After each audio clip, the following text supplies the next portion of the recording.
If this siren ever signals a real nuclear attack, civil defense officials hopefully will have 1 hour in which to direct the public to shelters. Within the city limits, 518 buildings are designated as disaster shelters, a total of 1.5 million spaces. But more than 80% of the shelters are in the downtown area.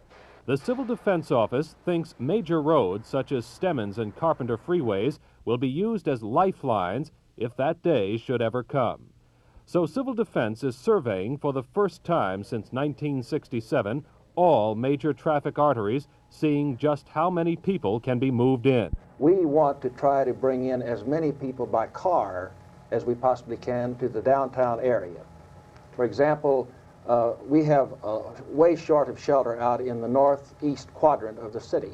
The survey is going to tell me whether or not we are able to move more people in from Irving to the shelters out on Stemmons Freeway and Mockingbird, whether or not we'll be able to move more people in from South Dallas and down in the Oak Cliff area into the downtown area because of the improvements in the elevated portion of I-45.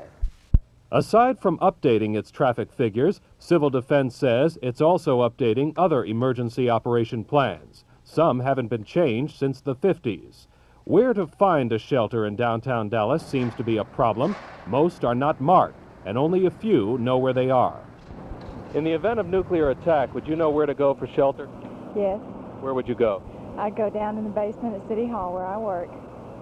If I were downtown, I'd probably go to the basement of the building, of our building.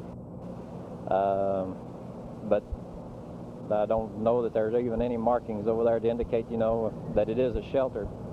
In the event of a nuclear attack, right now, would you know where to go for shelter? You bet. Where would you go? Heaven.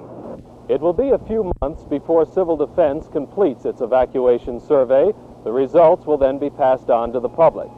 No one likes to even think about the possibilities of nuclear attack, and Civil Defense officials admit their biggest problem in planning for nuclear attack remains public apathy.